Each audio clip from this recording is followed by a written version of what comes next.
Hi guys, welcome to our channel explain world. हम अपनाते हैं हॉलीवुड मूवीज की हिडन एक्सप्रेशन। तो आज हम लाए बेहतरीन मूवी जो को दिल खुश कर देगी, अवेकनिंग्स। ये मूवी 1990 में रिलीज हुई ड्रामा मूवी है। इसे IMDb ने 7.8 की रेटिंग दी है।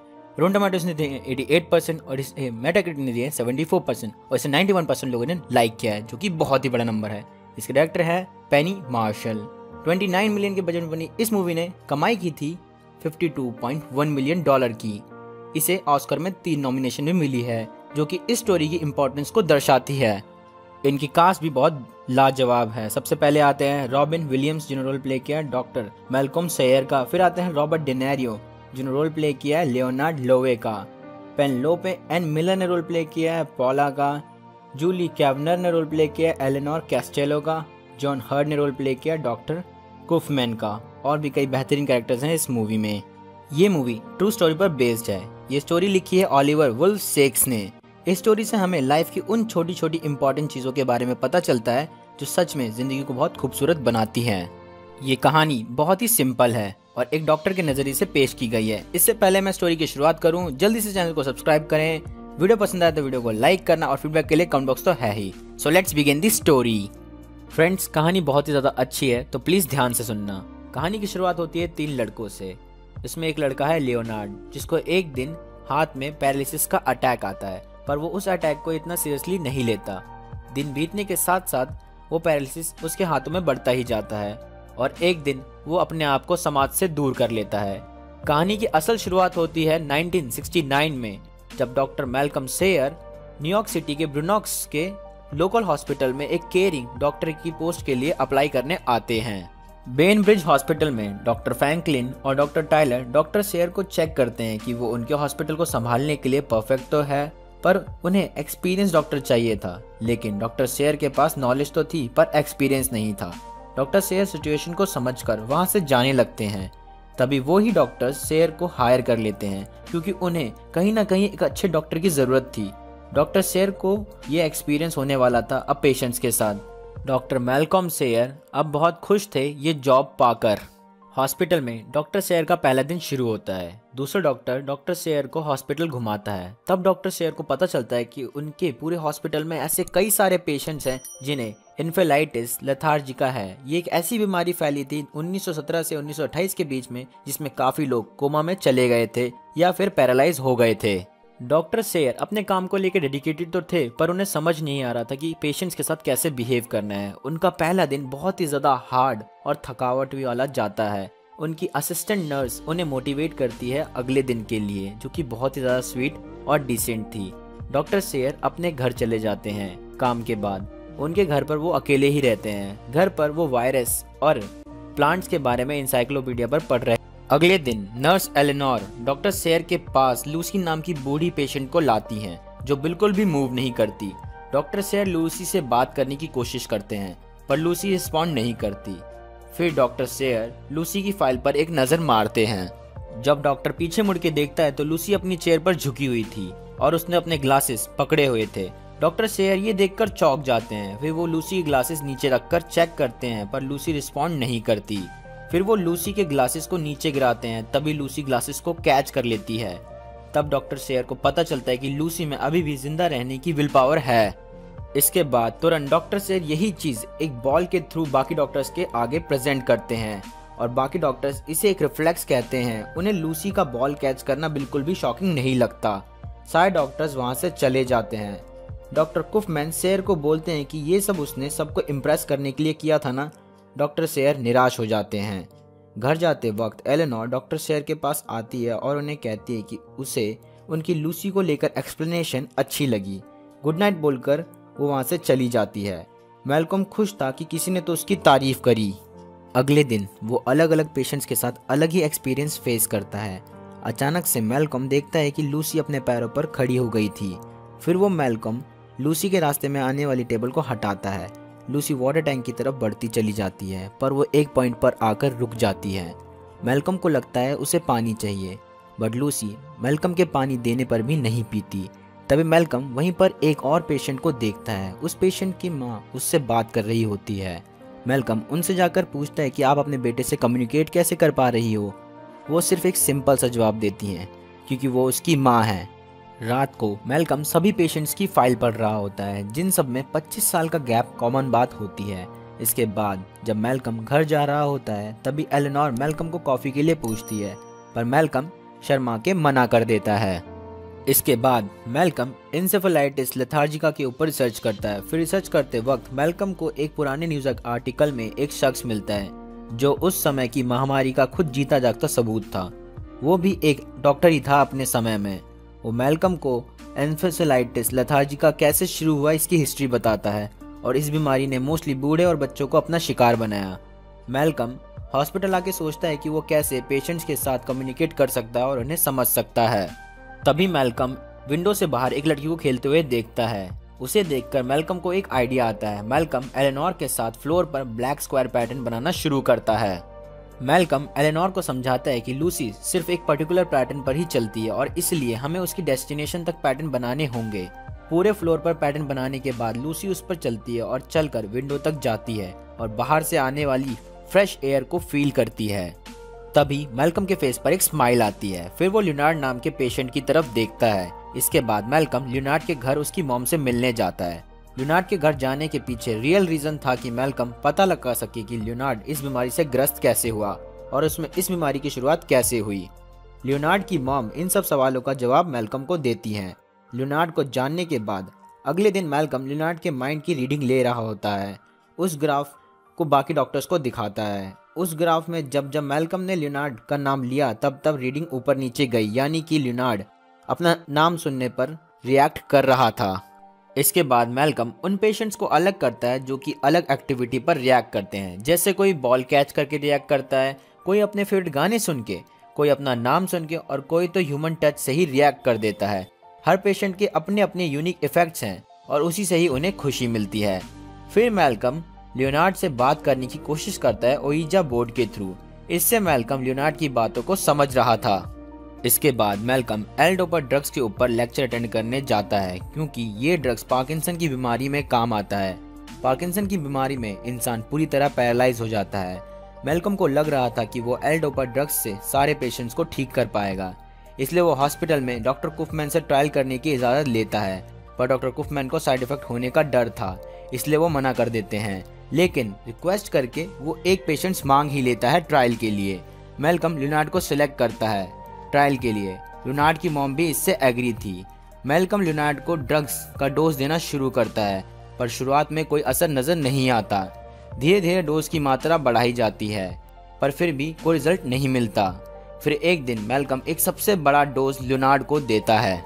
उसी रात एक चमत्कार की तरह लियोनार्ड अपने बेड से खड़ा होकर हॉल में आ जाता है। मैल्कम लियोनार्ड से बात करता है। सुबह होते ही लियोनार्ड अपनी मॉम से मिलता है। उसकी माँ बहुत खुश थी, उन्होंने तो कभी उम्मीद ही छोड़ दी थी, पर अब लियोनार्ड एकदम सही है। मैल्कम लियोनार्ड को पूरे हॉस्पिटल स्टाफ से इंट्रोड्यूस कराता है। लियोनार्ड इतने सारे लोगों से मिलकर बहुत खुश था, पर लियोनार्ड एक चीज़ से अभी भी अनजान था, वो थी उसकी उम्र।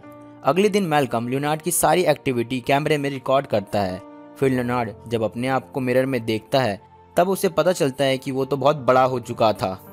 इसके बाद मैल्कम लियोनार्ड को बाहर न्यूयॉर्क सिटी घुमाने ले जाता है। लियोनार्ड मैल्कम के साथ हर जगह घूमता है। लियोनार्ड वहाँ भी जाता है जहाँ उसने बेंच पर अपना नाम भी लिखा था। इसके बाद मैल्कम लियोनार्ड को अपने घर ले जाता है। वहाँ पर लियोनार्ड मैल्कम को बताता है कि एलेनोर मानती है कि मैल्कम एक बहुत दयालु और सबकी भलाई करने वाला इंसान है। फिर हॉस्पिटल में मैल्कम डॉक्टर कुफमैन से बात करता है कि वो बाकी पेशेंट्स पर ट्रायल कब कर सकते हैं। कुफमैन का कहना था कि बाकी पेशेंट्स पर ट्रायल करना बहुत महंगा पड़ेगा और हॉस्पिटल के पास इतने पैसे नहीं हैं। पर मंथ का खर्चा $12,000 आएगा और इसे कौन संभालेगा। तभी सारे स्टाफ मेंबर्स अपनी सैलरी में से डोनेशन देते हैं ट्रायल के लिए। मैल्कम बाहर से भी फंडिंग रेज करता है। इसके बाद मैल्कम सभी पेशेंट्स को एल-डोपा का डोज देता है। फिर जब मैल्कम सो रहा होता है तभी एक नर्स भागकर आती है और जोर से बोलती है, चमत्कार हो गया। जाकर देखने पर पता चलता है कि सभी पेशेंट्स अपनी नॉर्मल हालत में वापस आ चुके थे। सभी लोग एक साथ उस गहरी नींद से उठ चुके थे जिसमें वो बहुत लंबे समय से सो रहे थे। हर जगह खुशी की एक लहर थी, सब लोग बहुत ही ज़्यादा खुश थे। तब उसी भीड़ में एक सुंदर सी लड़की आती है जिसका नाम पॉला था। उसे देखकर लियोनार्ड उसकी तरफ अट्रैक्ट हो जाता है। पॉला हॉस्पिटल में ही किसी पेशेंट की बेटी थी। लियोनार्ड सिर्फ उसको देखता है। इतने में सभी पेशेंट के घर से लोग भी आ जाते हैं उन्हें देखने के लिए। इस हैप्पीनेस के माहौल में मैल्कम सब लोगों को बाहर घुमाने का प्लान बनाता है। तभी लियोनार्ड पॉला को लिफ्ट में से निकलते देख लेता है, इसलिए वो मैल्कम के साथ ना जाने का बहाना करके हॉस्पिटल में ही रुक जाता है। हॉस्पिटल में जब पॉला लंच ले रही होती है तब वो लियोनार्ड को देखकर प्यार से पूछती है कि क्या तुम मेरा पीछा कर रहे हो। लियोनार्ड कहता है नहीं। लियोनार्ड की पर्सनैलिटी इतनी अच्छी हो गई थी कि अब वो उस हॉस्पिटल का पेशेंट लग ही नहीं रहा था। फिर लियोनार्ड पॉला से बात करना शुरू करता है, उसे अपनी कंडीशन के बारे में बताता है कि वो किस तरह की नींद से उठा है। पॉला भी ये जानकर शॉक हो जाती है कि लियोनार्ड इतने लंबे समय से एक नींद में था। दूसरी तरफ मैल्कम सारे पेशेंट्स को एक बोरिंग जगह ले आता है। फिर उनके कंप्लेन करने पर वो सब लोग बार में जाते हैं मज़े करने के लिए। इतने लंबे समय के बाद वो लोग खूब नाचते हैं, गाते हैं और खूब मस्ती करते हैं। हॉस्पिटल में लियोनार्ड और पॉला ने खूब बातें कर ली होती है। फिर पॉला लियोनार्ड को गुड बाय कहकर वहाँ से चली जाती है। लियोनार्ड जिस एम से हॉस्पिटल में रुका था वो उसका पूरा हो गया था। मैल्कम के साथ सब लोग भी मज़े करके हॉस्पिटल में वापस आ जाते हैं। सारे पेशेंट्स अपनी अपनी एक्टिविटी में बिजी हैं। लियोनार्ड भी अपनी मॉम के साथ बात कर रहा होता है, तभी वहाँ पर पॉला आ जाती है। लियोनार्ड अपनी मॉम को छोड़कर पॉला के साथ चला जाता है। इस बात से नाराज लियोनार्ड की मॉम मैल्कम से इसकी शिकायत करती हैं, लेकिन मैल्कम ही उल्टा उन्हें समझाने लगता है कि लियोनार्ड के इंटरेस्ट अब बदल चुके हैं। उसे जो चीज़ अपनी तरफ अट्रैक्ट करेगी वो उसकी तरफ जाएगा। वो अब बड़ा हो गया है। उसी रात मैल्कम को लियोनार्ड का कॉल आता है। वो उसके ऑफिस से बात कर रहा था। लियोनार्ड बहुत ही इंपॉर्टेंट बात करना चाहता था जो कि उसकी लाइफ से रिलेटेड थी। इसी बात को सीरियसली लेते हुए मैल्कम अपने ऑफिस पहुंच जाता है। लियोनार्ड कहता है कि लोग अपने जीवन को अच्छी तरह नहीं जीते, यहाँ तक कि न्यूज़पेपर में भी कुछ अच्छा नहीं लिखा होता है। लियोनार्ड को जो ये लाइफ मिली थी वो इससे बहुत खुश था। लियोनार्ड अपने जीवन के हर एक सेकंड को जीना चाहता था और यही सारी बातें सुन के मैल्कम सुबह डॉक्टर से डिस्कस करता है। मैल्कम का मानना था कि लियोनार्ड सही कहता है कि आजकल की दुनिया में लोग लाइफ को जीना भूल ही गए हैं।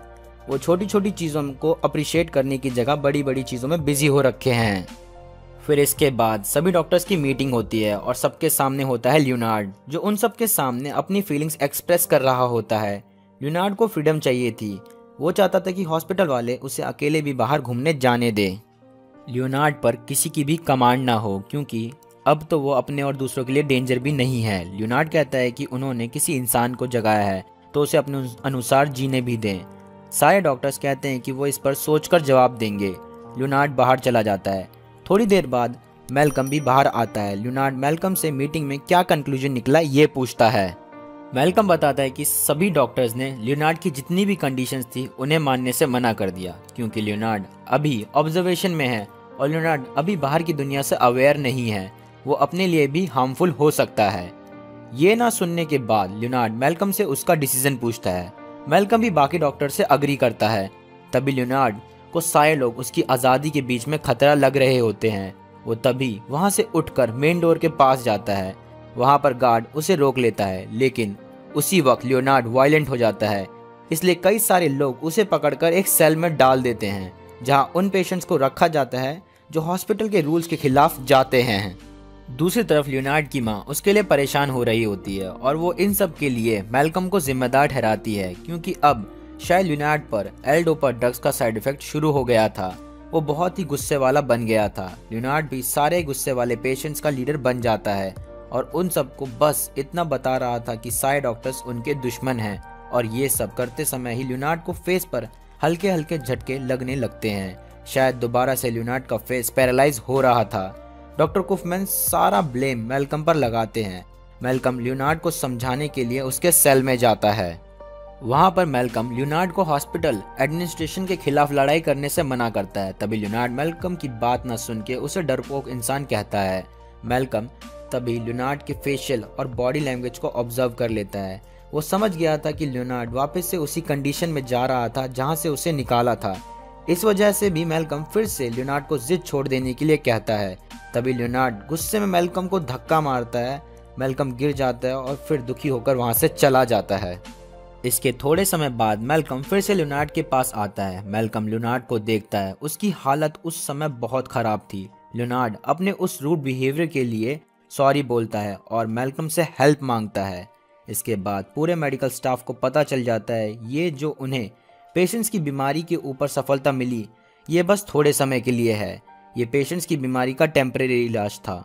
लेकिन तब भी मैल्कम हार नहीं मानता, वो उस एल डोपा के डोज पर काम करता है। लियोनार्ड को फिर से अच्छे पेशेंट्स के साथ में रहने दिया जाता है। मैल्कम लियोनार्ड को हर समय ऑब्जर्व करता रहता था, क्योंकि उसके पास जितना टाइम है उतना ही टाइम बाकी पेशेंट्स के पास है। सब लोग लियोनार्ड की हालत देखकर समझ चुके थे कि एक ना एक दिन ये उनके साथ भी होगा, पर उन सब में एक ग्रोथ माइंडसेट था कि जितना भी टाइम उन सब के पास है वो इसे खुलकर जिएंगे। फ्यूचर में क्या होने वाला है इसकी चिंता अभी नहीं करेंगे, अपने प्रेजेंट को जितना हो सके अच्छा और मेमोरेबल बनाएंगे। पर दिन बीतने के साथ साथ लियोनार्ड की बॉडी भी अब उसका साथ छोड़ रही थी, और तो और एल डोपा ड्रग्स का भी असर नज़र नहीं आ रहा था, बल्कि ड्रग्स की वजह से लियोनार्ड परेशान हो रहा था। लियोनार्ड की मुश्किल समय में सब उसको मोटिवेट कर रहे थे, खासकर से मैल्कम। एक दिन तो लियोनार्ड की पूरी बॉडी अकड़ना शुरू कर देती है, जैसे उसकी बॉडी अंदर से लॉक हो रही हो। उस समय लियोनार्ड बहुत ज़्यादा पेन फील करता है। लियोनार्ड मैल्कम को उसे रिकॉर्ड करने के लिए कहता है, ताकि फ्यूचर में उसके इस योगदान की वजह से रिसर्च हो सके और बाकी लोगों की हेल्प हो जाए। लियोनार्ड की मॉम भी बोल देती हैं कि उनके बेटे पर अब किसी भी तरह का एक्सपेरिमेंट ना करा जाए। लियोनार्ड को उसका एंड पता था, इसलिए वो पॉला के साथ एक लास्ट लंच करता है। वो पॉला को बताता है कि इसके बाद वो उसे कभी भी नहीं देख पाएगी। हंसते हुए, खेलते हुए, खुश रहते हुए और बात करते हुए, ऐसा लास्ट गुड बाय बोलते हुए लियोनार्ड बहुत ही बुरा फील करता है। और जब लियोनार्ड जाने ही वाला होता है तभी पॉला उसके साथ डांस करती है। डांस करते वक्त लियोनार्ड पॉला का उसके लिए प्यार फील करता है, और उन्हीं कुछ पलों के लिए लियोनार्ड एकदम नॉर्मल हो जाता है। बाद में लियोनार्ड पॉला को जाते हुए देखता है और रोता है। समय बीतने के साथ ही लियोनार्ड वापस से कोमा वाली स्टेट में पहुंच जाता है। वो बस एक जिंदा लाश बनकर ही रह जाता है। इसके बाद मैल्कम वो क्लिप्स देखकर इमोशनल हो जाता है जो उसने लियोनार्ड के साथ रिकॉर्ड की थी, और कुछ महीनों बाद ही बाकी सारे पेशेंट्स भी अपनी पुरानी स्टेट में वापस आ जाते हैं। उन पर भी ड्रग ने कोई असर नहीं किया। हॉस्पिटल में फिर से शांति हो जाती है। मैल्कम हॉस्पिटल के ग्रैंड डोनर्स को बताता है कि उन्हें नहीं पता कि उनसे कहाँ गलती हुई, और वो ये भी कह सकते हैं कि उनके ड्रग ने काम करना बंद कर दिया।